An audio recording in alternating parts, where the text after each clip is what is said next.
Welcome to the Deep Wealth Podcast, where you learn how to extract your business and personal deep wealth. I'm your host, Jeffrey Feldberg. This podcast is brought to you by Deep Wealth and the 90-Day Deep Wealth Experience. When it comes to your business deep wealth, your exit or liquidity event is the most important financial decision of your life. But unfortunately, up to 90% of liquidity events fail. Think about all that time and your hard-earned money wasted. Of the quote-unquote successful liquidity events, most business owners leave 50% to over 100% of the deal value in the buyer's pocket and don't even know it. I should know. I said no to a seven-figure offer and yes to mastering the art and the science of a liquidity event. 2 years later, I said yes to a different buyer with a 9-figure deal. Are you thinking about an exit or liquidity event?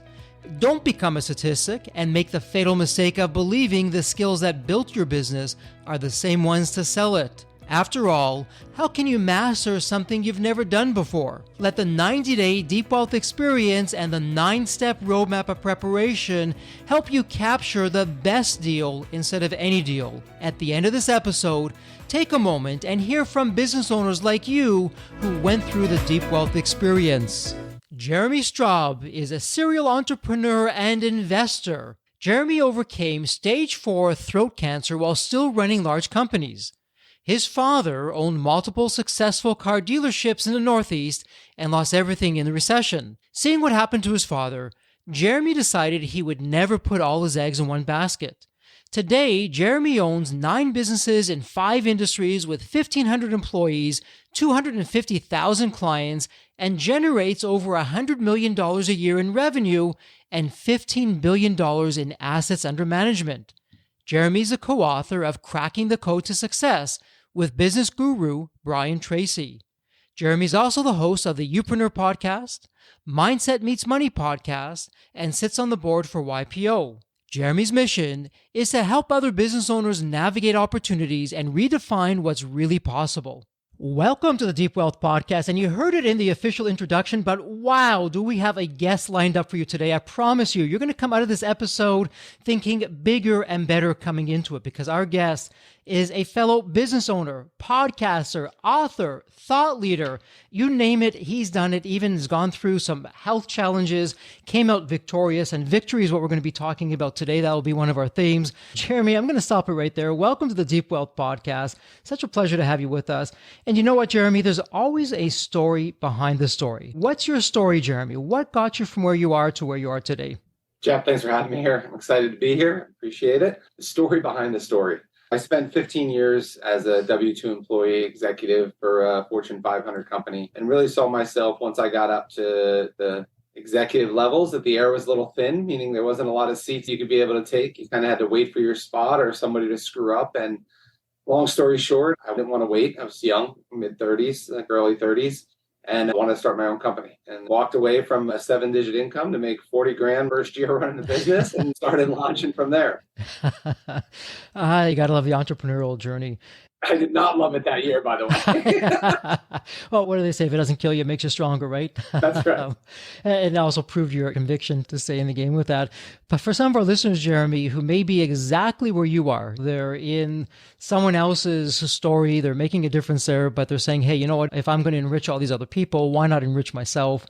What was it? Because lots of people talk about it. I call them entrepreneurs, never make the jump. But you went from corporate to being, on your own. Wow, that's huge. That's night and day. What was it that gave you the final push to say, okay, I know I could do it. I'm just going to do it now? Like many people, I was fortunate to get influenced by an entrepreneurial family where my father had his own businesses. But there was one part that kind of stood out to me. He would talk about how if he made like one shift in one department, maybe he increased something there, like they charged an hour. He used to work for his own car dealerships. And if he increased his hourly rate that he would charge customers in the service department by $5. Then he would extrapolate that and goes, that'll make me another 50 grand a month if I just did that. And the concept that you can make a little shift in your business, whether it's pricing or cost cutting or some growth strategy, and increase your reoccurring revenue without putting in more work always stuck in the back of my head. And as an executive, you always had to show up. You always had to do all the effort every day. And in the beginning of the year, you started from zero and had to go build it again. And what I really wanted to do, and I couldn't get out of my head, was build a company where if I made good strategic decisions and could create other types of reoccurring revenue, that'll keep building on itself to create wealth. And I can never get that out of my head as I was an employee for somebody. And I had to go scratch that itch. That was the entrepreneurial side of me. It made a lot of financial sense. And I just wanted to go do that. Love that. And you're no stranger to startups and getting things going, because at one point, and the listeners heard this in the introduction, but you had 9 businesses going across different industries, close to 2,000 employees. You had hundreds of thousands of clients and over $100 million a year. I know that's changed, but when you were going through that, Jeremy, what was your secret sauce for listeners who are saying, wow, if I could just do that with one company, never mind 9 companies, that's amazing in and of itself. But did you find some kind of secret sauce between all the companies, a formula that allowed you to scale and to grow, or was it different? What was going on there? The success leaves clues. I heard somebody say that afterwards, and I realized that no matter what industry there's some general business concepts that could be applied across industries. And it really comes down to just how you're operating those businesses, how you're finding talent, how you're developing talent. And so I think I was able to I'll give you an example on one of them is we build our compensation programs for a lot of our leaders based around 90-day sprints, or you might have heard a 12-week year in certain books on that. And we have bonuses tied around that. And that's been a really good structure for me across industries to pay leaders that get them focused in on the short term, don't get lost just on annual goals. That was like an example of a small concept that I was able to apply across industries. That being said, I do find it that if you have an industry you're comfortable with, it's much easier to start businesses that are offshoots to that company and offshoots to that industry than opposed to just jumping into something else. If I jumped in the restaurant business, that was a heck of a lot different than financial services. That learning curve was a lot steeper than I expected it to be. And I probably could have took those same dollars and reinvested it into some type of subsidiary of an existing business I had that I knew better and got a better return. But I joke that guys like cars and bars, like we always want to own bars and restaurants, we kind of always want to own like car dealerships and have nice cars or something. And so you get into these industries, sometimes it may be more of a passion project than it is opposed to something you think you could succeed in. As I did start in other industries, I wouldn't say that it was financially as rewarding as if I would have stuck into something that was in a similar vein of my expertise. And speaking of cars, Jeremy, and by the way, thank you for sharing that with us. There's a lot to unpack there. We'll get to that in a moment. Your father was in the car business, and you can correct me if I'm off base with this. That said, you saw your father go through some highs, but also some really dramatic lows. And did that have any impact on you as you went into business for yourself, and any lessons with that you can share for our listeners? 100%. 2008 was a rough year for him, and he expanded very quickly before '08 and really took advantage of the credit markets at that point, where borrowed money to grow, but also built a business model around, and the car dealerships around bad credit. And so when the credit bubble burst and then the domestic car manufacturers pushed a lot of inventory on the dealers, it ended up being he lost all the dealerships. And so the one learning, though, I had through that was he was able to get such a good return investing in his business over and over again that he didn't diversify out. And it made sense. You're going to go get 20, 30, 40% returns in your business. Why would you go invest in the market? Why would you go try other industries? And he just reinvested into there. And so what that taught me early on was the idea of diversification of my assets. Just because I can get a good return in my business, it's not worth just reinvesting over and over in my business, but trying to build a bigger portfolio of companies and of assets to make sure that if one, depending on what market conditions shift, I'm not going to be stuck just dealing with what happened in that exact business. That changed on how I viewed where I invest my money. It also changed me just putting everything into one business that I'm completely passionate about. And Jeremy, we're going to get to your current business, Coastal Wealth, in a moment. But before we get there, when you had these different companies, you put some systems in place, you had leadership teams in place.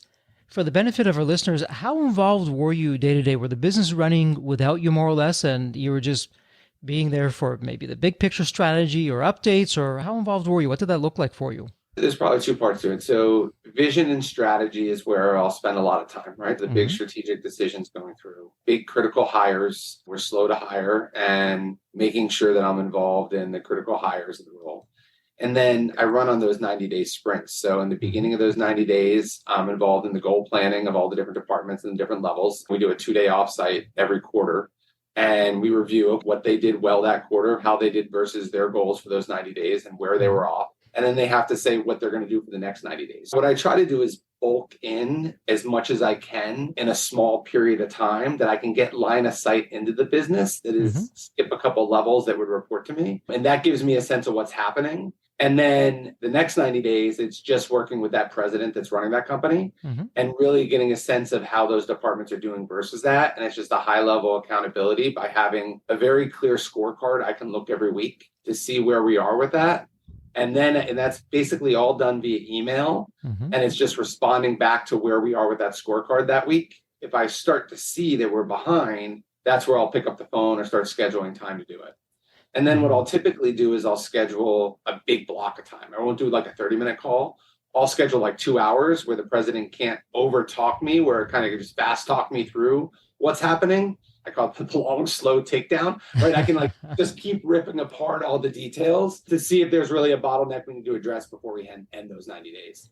That's kind of how I run the multiple businesses, or for the bigger business, the multiple departments, in a way that I feel like I'm pretty well in tune to it without having to suck a lot of my time. And Jeremy, what's terrific about that, and for the listeners of the Deep Wealth podcast who know our infamous 9-step roadmap, again, this is the same system that myself, my business partners created for our exit, which we'll get to in just a moment on your side there. You heard Jeremy talk about, firstly, he has a professional management team, president, and other leaders in the company to run the business. Jeremy, I presume if you got abducted by aliens today and you came back a few years from now, the business would still be there. And with the systems in place, hopefully better off than where it would have been from the day that you departed until you came back. Would that be the case, would you say? It's funny you say that. I think I was sharing before, I was out for a little bit with a health issue for about 4 or 5 months. And the business actually day to day ended up running better without me. They actually got better results without me. I think the part that I have a gap personally that I still have to work with is they might have veered away from hitting the long-term strategy and might have made some good short-term decisions to get results, but it didn't fit into the long-term piece that you kind of have to unwind or overinvest. I got to figure out how to balance that. But the actual numbers on a weekly basis were better without me distracting them, is what I found. Love that. And for our listeners, one of our famous questions, does your business run without you? In Jeremy's case, he said, yeah, it not only ran without me, it ran better when I wasn't there for that short period of time.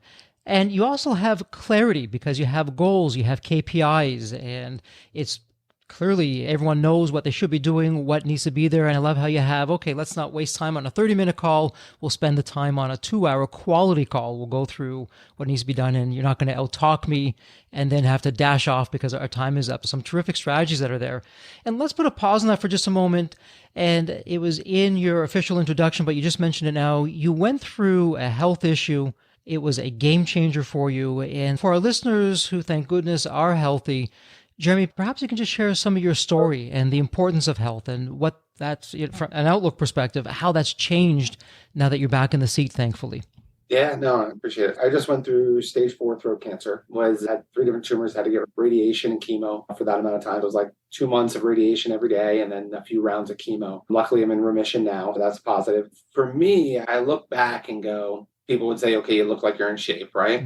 But I don't think I took care of myself where I was burning the candle at both ends. The sleep was not as important as it should have been. Diet, as long as I stayed in a decent weight, I was okay, but I really wasn't worried about how that was nutritious to my body. And along with that, the stress level too, I don't think I managed great. I managed enough that people probably wouldn't know on the outside, but I don't know what it did to my body through that. And after going through this, although I'm getting back to working probably about 80 or 90% of where I was, it's completely changed on where I spend my time during the day and where I'm focusing in on from a priority perspective and an energy perspective, where it is. The mindset, though, I had after this, and this is what I'm trying to figure out, was I didn't want to look at cancer happen to me and this woe is me thing. And I wanted to look at it as cancer happened for me. And if it happened for me, the big puzzle I'm trying to figure out is, why is this going to make my life better? How am I going to take from what I learned from that and either share it with other people or somehow become a better father, somehow become a better leader to my businesses, somehow to become a better person in the community. I don't think I've got the answers yet on that, of how it happened for me. It's actually a fun puzzle to start to figure out on how it's going to actually improve my life. Firstly, Jeremy, congratulations. What a monumental win in the most important area that you've overcome. And for the benefit of our listeners, looking back at your journey, and your journey is still ongoing as you were sharing with us, what would be some of the bigger changes that you've made, I'm going to say in your life in general, because business, personal, it's really, I'm going to blend them all together from a health perspective. What's changed for you today than, say, 3 years ago, a year ago?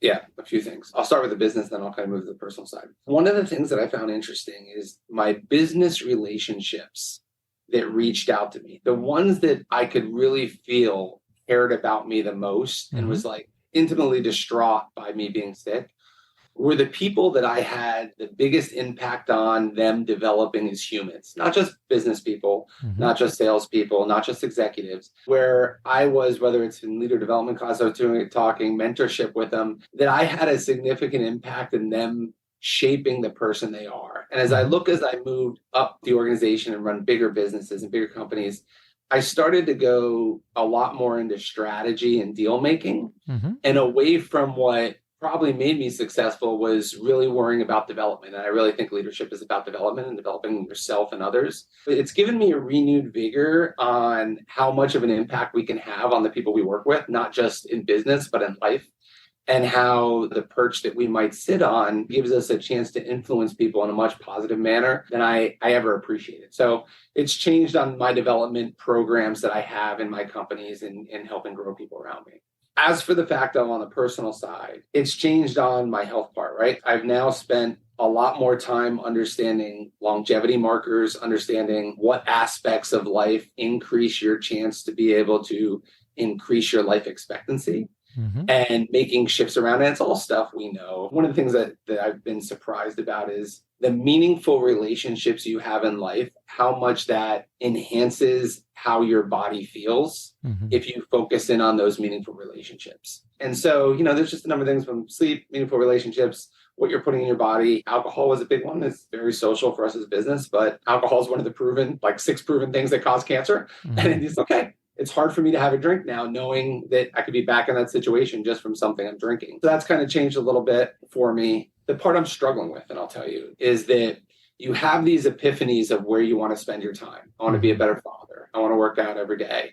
I want to make sure that, I'm having more of an impact with my family, more extended side. And then life starts to get in the way and you start to get busy and you start to do everything else. And even with as impactful of an experience I had, I still end up catching myself moving into the habits that weren't positive for me and the lifestyles that weren't positive for me beforehand. It's hard because I want to have this impact on people, telling people about my story. And yet I still struggle with being able to make those changes.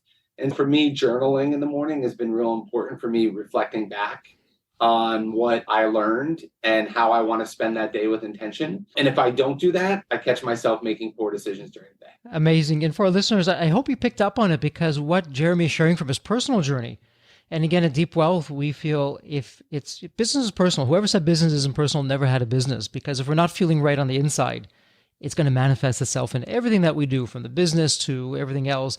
Jeremy, from the kinds of food that you eat or don't eat in some cases, to sleep, some of the most underrated superpowers right in front of us that we tend to overlook, to even journaling. I'll call all those things on the art side of both business and life we tend to overlook, but are such game changers for you. And hey, you know what? You're saying you're not perfect. You're human. So welcome to the human race who is. But I respect and honor your vulnerability for sharing that openly with us, of where you're struggling in some areas, as you try and, on the one hand, be an example for everyone, yet on the other hand, getting caught up in perhaps some of the older habits. But awareness is key. And Jeremy, what I love what you also said with longevity. So in the business world, we call them KPIs, key performance indicators. And we've had doctors on the show and health professionals and biohackers, and they say something similar in our personal lives. For our health, have your own set of KPIs. And you mentioned some like sleep and the kinds of food that we're eating. And I know there's other ones from a metabolic side of things. Anything you care to share for our listeners of perhaps what they should be looking at that they're probably not? Just coming from cancer, there's a number of ways that you can have body scans at different parts of your life. And I would be recommending doing that. I had a lump on my throat for 9 months and I was too busy to go to the doctor to check it out, right? I sit back and look going, why the heck I did that? And after I did that, and I told people that story, there was 2 people I knew that didn't get their skin checked, went and got their skin checked, and they ended up having something cancerous they had to remove on it. A lot of us have this to-do list of stuff we know we should be doing and we're not doing because, we don't think it's going to happen to us and life's busy, right? Those are easy ones that you already know about and you can pay for scans if you want to. But the 2 ones, and again, I'm not a doctor, but I'll throw these out here. One was on bone strength and bone density and your ability to be able to live a long time on that. I lifted maybe 1 or 2 days a week, but the only way to really build a lot of bone strength is by lifting weights. And a lot of times we don't want to lift weights as we get older because we're worried about it. There's clear clinical studies that say that is something that can provide longevity. And there was one thing that threw me off. It said, if you break a hip over 70, the chance of you passing away in the next 2 to 5 years is increased by 5 or 10-fold. And I'm like, all right, I need to get my bones strong by lifting weights. The second one was around grip strength. And I didn't realize how important grip strength was as you get older and that. And it's never something I trained on before. And I started testing myself on grip strength where it was, and you just see if it's going down over the years. It's getting a base level of certain markers that you've deemed important. I'm literally so novice. I wouldn't trust me on this. I'm just starting to do the research and reading about it and trying to find places where I understand the logic behind it. And it's of medical professionals that I believe that have the right experience for it. I'm just early on that, but those are some of the things where I said to myself, I think we were talking earlier in the show, after I was done with cancer, my doctors go, no, you can go back to your normal lifestyle or you're good. And that just didn't sit right with me. I know they meant that nicely, saying, hey, you're back to healthy, you're going through it. But it didn't sit right with me because I still believe my lifestyle helped allow the cancer to progress faster than it could have if I was more thoughtful with it.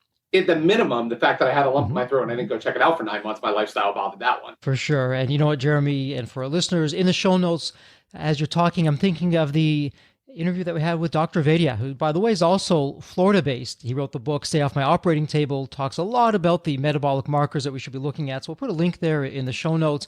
But Jeremy, you're right. And what the science is showing is people think that metabolic diseases, things like cancer and such, it's in the genes, it's in the genetics. It really isn't. It's called epigenetics. It's the choices, the lifestyle choices that we make or don't make that really play a very strong role in if we're going to stay healthy or not. And we'll put that in the show notes. That was actually one of the things that shocked me. 90% of cancers are actually environmentally based or decision based. Very rare are genetic or hereditary. You're 100% right. Yeah, absolutely. And I'll throw another stat out there, then we'll get to some business stats. Up to 90, maybe 99% are some of the numbers being thrown out there that all diseases, cancer included, start in the gut. And from the food we're eating to the microbiome to how we're taking or not taking care of ourselves, if we can figure those things out and be preventative, it can save us a whole lot of struggle and pain later on in the game. And speaking of the game, Jeremy, let's transition to a different game, the business game. You're running these companies here at Deep Wealth. We're all about 2 things, all about business growth, and we're all about planning and preparing while you're growing your company eventually for an exit. And we'd love to hear, how did you go with the companies on exits, maybe getting some knocks at the door or deliberately and intentionally selling some of your companies? What would you say to that? I've sold off portions of the companies. I've sold off full amounts of the companies, and obviously the bigger businesses I've kept. One of the things I found is a lot of people that have had lump sums miss having the cash flow and the mailbox money coming in from the companies, even after they got their lump sum. So, for my core, have never really wanted to sell, although we've gotten unsolicited offers that are big numbers that make you want to. For me, I'm still very passionate about growing and building. And the vision I have in my head of what the company could be is not close to where we are right now. And I don't feel like I'm in a spot to sell the bigger portion, but it goes back to that diversification piece that I got from watching my father, that it's allowed me to be able to sell some of the businesses that have probably afforded me the right to not have to sell the bigger one at that point. I'm not stuck on, if it's not my core business, I'm not stuck on having to run a business for the sake of running a business. And I'm not even stuck of extracting the full value of it. And I think you do a really good job of helping realize business owners how much money they leave on the table. When I was reading through what you guys are about and how your ecosystem's built to support it, it made me sit there and regret making some of the sales that I probably did, not having someone like you in my ear and putting a little pebble in my shoe, maybe not thinking about it. But I always looked at strategic sales, ones that were competitor based that I felt like they were going to take good care of the business, than opposed to a PE base that would be extracting as much value out of it again. It might be cutting apart the business to do it. That's how I looked at it for the exits I had. I'm not saying I would do that all in the future, especially if it was the bigger businesses that I'm looking at. But in the past, that's been the exits that I've had. And Jeremy, what's terrific for our listeners, what you're hearing from Jeremy is he had clarity along the way, which oftentimes we're just so busy. We're working in the business instead of on the business. It's not running without us. We don't have that clarity. To your point, Jeremy, we get these unsolicited offers. And also your point, Jeremy, we agree with you. Usually, not always, but most times, the unsolicited offer is the absolute worst offer. That's why they're around. That's why buyers love them. It's to their advantage, not to our advantage. But when you have the clarity, you know what you're going to say no to, you know what you want, and you also know, okay, you know what, in these areas here, let's explore some kind of liquidity event. I'm not tied into it. Let's see what we can do. And that clarity is absolutely everything. As I like to say, we've got to stop believing and we have to start knowing. And when we know, that's where we have the confidence. That's where we can have the faith, and that's where we make the better decisions. In my mind, if I look at selling, the core business, I think that's a decision that I would probably make 3 to 5 years ahead of time. Sure. And be building the business to be sold at that point, right? Where then I would have to go educate myself with smart people like yourself to be able to do that and position it right, than opposed to not. Now, I think it was just easier for the smaller businesses to be able to kind of take what I got and go, oh, well, it's money off the table, and just kind of jumped on it. But if I probably would have put more time in, I could have extracted more value. Fair enough. And you know what, as we like to say, how do you master a game you haven't really played before? Because the skills that built a business are definitely not the same ones, although they seem to be, but they're really not the same ones to sell it. And to your point, Jeremy, when you surround yourself with the right people, it's if I'm going to play tennis and you're a world champion of tennis, I'd be better off asking you to coach me than walking up to anyone on the street, hey, I'm playing tennis, you want to grab a game? Maybe we'll learn from each other. You're spot on with that. Jeremy, what's going on now with how you're spending your time? And you have Coastal Wealth, and you also have your podcast. So what's going on with that? What can you tell us of how you're making a difference out there for business owners and what the focus is? Coastal Wealth's the problem is my core business. And that we have over 400 financial advisors throughout the Southeast United States. And really, that business is around financially planning for business owners on their wealth outside of their company and how they can leverage their company to be able to continue to increase their own personal wealth. And been fortunate enough to work with some top financial advisors that work with Coastal Wealth to be able to meet some really interesting business owners, learn about where they are in the cycle, and understand. When I go back to that part of that drove a lot of my decision making was that diversification piece, and really making sure business owners aren't putting all their eggs in one basket with their business and just reinvesting in their business, but making sure they're diversifying out. And that business is scaled relatively well. We've made a number of different acquisitions. I founded it 7 years ago, or almost 8 years ago now. And we've been able to do that through acquisitions and also just attracting really good talent and financial advisors to be able to join us. And then the interesting part is I really built the company coming from my background was around assets under management and really managing money for people. And we've really kind of added on insurance as a big piece to it. And it's not something I understood or really thought about much 8 years ago, but it's become a bigger piece of business owners' ways to be able to hedge risk inside their business, but then also be able to use it to help actually increase wealth in other different ways too. So it's been a good learning for me. And Jeremy, as I understand your company, you have insurance and then retirement planning, you have brokerage, you have estate planning. And truth be told, each one of those areas, that could be not only an episode, it could be a series of podcast episodes. There's a lot there. To put you on the spot with that though, as you're working with business owners who are the same people that are listening to this episode, if you had to pick one area where as business owners, we are just completely missing the boat on, what would that one area be that we should really know about, but we probably don't? I don't know if this is a bias for what I went through in the last 6 months or not, but I can tell you it's been a renewed passion and interest of mine with regarding my business. So when I found out I was diagnosed with cancer, besides that first day, 24 hours, 48 hours of going, okay, how am I going to manage it? Is this for real? Did this really happen? Am I going to live or not? quickly as those questions started hitting my head, I said to myself, heck, is my family okay? What happens if not? Like, I'm in the business, but how's the business going to keep running, and how is my family going to extract value out of that business? Do I have enough insurance to cover liquidity of any taxes that they might get hit with, estate taxes and probate and everything else? And although I've done planning, I had this whole level of anxiety that hit me on top of my health scare. I started to have this financial fear. And so my call with my financial advisor and going, hey, am I okay? And he said, I'm okay, and walked me through it, and then said, hey, you got a couple of decisions, though, you can make real quick that we could be able to benefit from. And one, I had a big, large term insurance policy that only had a certain amount of time to convert to permanent, which I wouldn't have been able to get that insurance ever again because of my health piece. We had to make a couple of decisions. And what I worried about was, do business owners, do our clients have that same confidence that if they had the scare like me, that somebody has put their whole financial house in order, that they don't got to compound that personal health tragedy that I had by a financial tragedy to their family? Were they going to sit there and stress at night while they're worried about their health, stress that their family is going to be okay? Are they going to have to fire sell their business if something happens to them to cover the costs associated with it? Or do they have the partnership agreements set up the right way with their partners that their family is going to be taken care of? And so for me, I think that's probably the most important thing that people don't do, and they push off because we all think we're a Superman. And along with that, it's not a fun conversation, and we'd rather go figure out how to grow the business than worry about what would happen to us if we're too sick or hurt to work. And I think that starts with a really good financial planner to be able to help you put all that in order and then partner up with the right accountants and attorneys afterwards. And for listeners out there, you're hearing it from Jeremy. This is stuff straight from the trenches. This is not theory. This is not classroom stuff. And Jeremy, you really asked a poignant question for all of our listeners. Do they have a financial planner? Do you have everything covered off? Heaven forbid, should you get some negative news or something happen to you, that at least you have some peace of mind in that area. And Jeremy, someone finds himself in that position that, hey, you know what? I'm not really covered. I don't have a financial planner. I've just been so busy on the business. What should they be looking for? They're speaking to someone like yourself. They're speaking to other people. What would be some of the do's and don'ts when selecting an advisor in that area?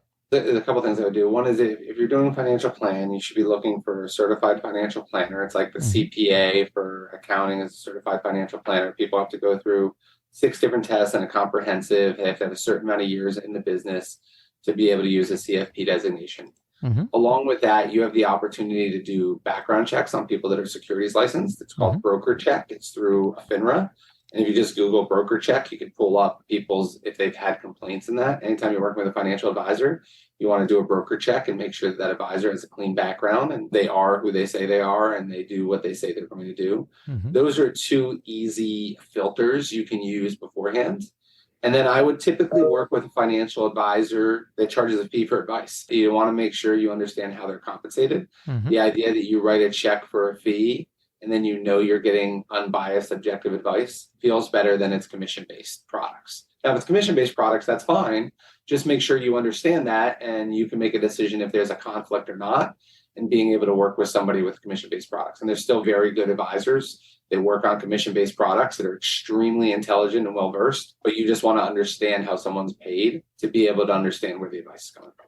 Some terrific advice out there. And for our business listeners and our podcast listeners, as we like to say, every episode, before you go on to your next email, phone call, meeting, whatever it may be, have some action before leaving. And this could be that action for today. If you're not covered financially, if you don't have the right insurance, you don't have the right plan, right now, whether it's calling Jeremy or reaching out to someone you already have in your circle, do it and start that process. And Jeremy, you also have for your Upreneur podcast, Mindset Meets Money. What's going on with your podcast? What's that all about? I just launched this podcast with one of my executives on my team. He's a doctorate in financial planning. He has like 34 other designations, much smarter than me. Him and I co-host it. And what we do we go through biases that people have with money and how that affects their financial decisions. Oftentimes what we found in working with clients is we can give them the best advice. We can tell them what's the right financial planning strategy. But a lot of times their behavior ends up not being in line with the best financial advice. And so what we're trying to do is break down those barriers that people have between their ears and be able to help understand what those biases are they can be able to realize when they're actually doing that, they can make some better decisions with their money. Love that. You're taking some of the myths, dispelling them, giving them the facts, the tried, the true, the proven, to really make a difference out there. Yeah, you take a look at it, and there's a study done. Let's say the average return in the market's, 8% or 8.5%. Sure. The average return for the retail investor is like 4.2%. Why is the retail investor's return so much lower? It's not because they're not invested in S&P 500 type funds or people that follow indexes. Yep. It's because they end up selling at lows and they end up buying at highs, and they make irrational decisions with their money. It's the behavior that they do in investing that stops them. It's not the actual underlying investments. We're starting to spend more and more time trying to educate our clients and trying to educate, and the listeners in particular with the podcast, to be able to understand how they're making those decisions and hopefully make better ones. And there you have it. And we'll have all the links in the show notes. It'll be a point and click for our listeners who couldn't get any easier. Jeremy, let me ask you this. I mean, we can keep on going, all these different rabbit holes that we've covered. We are bouncing up against some time. I'd love to ask you a question. I have the privilege and the honor of asking every guest on the Deep Wealth podcast. And here's the question for you. I'll give you the context. I'm going to set it up for you. Think of the movie Back to the Future. And in the movie, you have that famous and fabulous DeLorean car that can take you back to any point in time. Imagine it's tomorrow morning. You look outside your window, and not only is a DeLorean car there, but Jeremy, the door is open. It's waiting for you to hop on in. You hop on in, and you can now go to any point in your life. Maybe Jeremy as a young child, a teenager, whatever point in time it would be. What would you tell your younger self in terms of life lessons or wisdom? Or, hey, Jeremy, do this, but don't do that.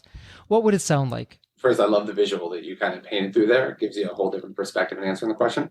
And then the second, it's interesting timing. My mind starts to go to what are some health decisions that I would have made differently to have a different outcome, but it's really hard to be able to determine that on it. There's not a lot of things that I regret or I would kind of change on it. I would probably go back earlier, probably to a 20-year-old self of mine, and try to give a sense of what the priorities were. If I look at my first 12, 13 years in business, it was just work. And I put aside relationships, I put aside family, I put aside health, I put aside everything to be able to do the grind. And I think the way that I rationalized it in my head of what could have been a good business decision was more of not wanting to address the other stuff as important and not spend time in there, and helping that 20-year-old me really understand making the decisions with each hour, if it was a good business decision or should I have been spending time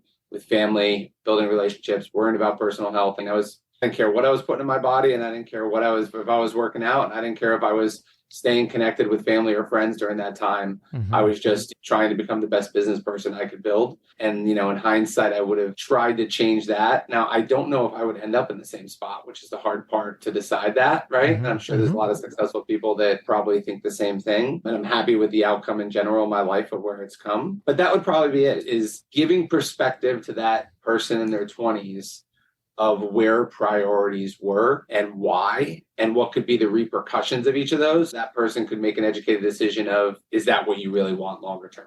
Terrific insights. And, it's interesting because you're straddling really between the two. Well, if I changed it, would I be where I am today and all the wonderful things that I've learned and who I've become? Or, if I were to change it, I would do that. And those two themes are the most popular themes when people ask, oh, you're in terrific company, and love that answer. And speaking of answers, for listeners who have questions, Jeremy, that want to reach out to you, where would be the best place online that they can find you? Twitter, it's Jeremy Straub. Instagram, it's JM Straub. And then you can just go to coastalwealth.com if you want to learn more about the company, or you can go to the podcast, Upreneur, Mindset Meets Money, and everywhere you find podcasts. Terrific. And we'll have all that in the show notes. It'll be a point and click. Well, Jeremy, it's official. This is a wrap, a heartfelt thank you for your time, your insights, your wisdom today. And as we like to say here at Deep Wealth, please continue to stay healthy and safe. Awesome. Thanks for having me, Jeff. I appreciate it. The Deep Wealth experience was definitely a game changer for me. This course is one of the best investments you will ever make, because you will get an ROI of 100 times that. Anybody who doesn't go through it will lose millions. If you don't have time for this program, you'll never have time for a successful liquidity. It was the best value of any business course I've ever taken. The money was very well spent. Compared to when we first began, today I feel better prepared, but in some respects, maybe less prepared, not because of the course, but because the course brought to light so many things that I thought we were on top of that we need to fix. I 100% believe there's never a great time for a business owner to allocate extra hours into his or her week or day. So it's an investment that will yield results today. I thought I will reap the benefit of this program in 3 to 5 years down the road. But as soon as I stepped forward into the program, my mind changed immediately. There was so much value in the experience that the time I invested paid back so much for the energy that was expended. The Deep Wealth experience compared to other programs is the top. What we learned is very practical. Sometimes you learn stuff that is great to learn, but you never use it. The stuff we learned from Deep Wealth experience, I believe is going to benefit us both. I've done an executive MBA. I've worked for billion-dollar companies before. I've worked for smaller companies before I started my business. I've been running my business successfully now for getting close to a decade. We're on a growth trajectory. Reflecting back on the Deep Wealth, I knew less than 10% what I know now. Maybe close to 1% even. Hands down, the best program in which I've ever participated. And we've done a lot of different things over the years. We've been in other mastermind groups, gone to many seminars, workshops, conferences, retreats, read books. This was so different. I haven't had an experience that's anything close to this in all the years that we've been at this. It's 5-star, A+. I would highly recommend it to any super busy business owner out there. And Deep Wealth is an accurate name for it. This program leads to deeper wealth and happier wealth, not just deeper wealth. I don't think there's a dollar value that could be associated with such an experience and knowledge that could be applied today and forever. Are you leaving millions on the table? Please visit www.deepwealth.com/success to learn more. If you're not on my email list, you'll want to be. Sign up at www.deepwealth.com/podcast. And if you enjoyed this episode, if it added value, if you walked away with some new insights and strategies, please leave a review on your favorite podcast channel. Reviews help us reach new listeners, grow the show, and continue to create content that you'll enjoy. And as we wrap up this episode, as always, please stay healthy and safe.